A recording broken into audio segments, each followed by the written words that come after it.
অবশেষে বৈষম্য বিরোধী ছাত্রদের অসহযোগ আন্দোলনের তোপে পদত্যাগ করে দেশ ছাড়তে বাধ্য হলেন শেখ হাসিনা ও তার বোন শেখ রেহানা। বেলা 2:30 নাগাদ সামরিক হেলিকপ্টার 7682 নিয়ে সপরিবারে গণভবন থেকে বেরিয়ে যান। পরবর্তীতে ভারতের আগরতলার উদ্দেশ্যে দেশ ছাড়েন বলে জানায় বার্তা সংস্থা এএফপি এবং বিবিসি।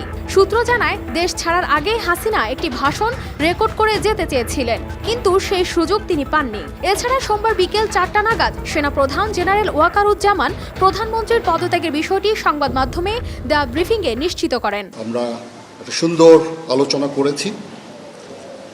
সেখানে আমরা সিদ্ধান্ত নিয়েছি যে একটা ইন্টারিম গভর্নমেন্ট আমরা ফর্ম করব এবং ইন্টারিম গভর্নমেন্টের মাধ্যমে এদেশের সমস্ত কার্যকলাপ চলবে। আমরা এখন মহামান্য রাষ্ট্রপতির কাছে যাব যে এই ইন্টারিম গভর্নমেন্ট ফর্মের ব্যাপারে ওনার সাথে আলাপ আলোচনা করে আমরা একটা ইন্টারিম গভর্নমেন্ট ফর্ম করে দেশ পরিচালনা করব। এদিকে নিরাপত্তা বাহিনীর ব্যারিকেড ভেঙে বেলা 3টার দিকে গণভবনে ঢুকে পড়েন আন্দোলনকারীরা। তার পদত্যাগে রাজধানী জুড়ে আন্দোলনকারীদের উল্লাসে ফেটে পড়ে। বার্তা সংস্থা বিবিসি বলছে, অনেকেই গণভবনের ভেতরে ঢুকে ভাঙচুর করেছেন। চেয়ার টেবিল সহ বেশ কিছু জিনিসপত্র নিয়ে বের হতেও দেখা যায়। আবার অনেকের হাতে গণভবনের পুকুরের মাছ দেখা গেছে। কেউ আবার পুকুরে নেমে সাঁতার কাটতেও দেখা গেছে। এর আগে কোটা সংস্কার আন্দোলনের সময় শেখ হাসিনার দেশ ছাড়ার গুঞ্জন উঠে।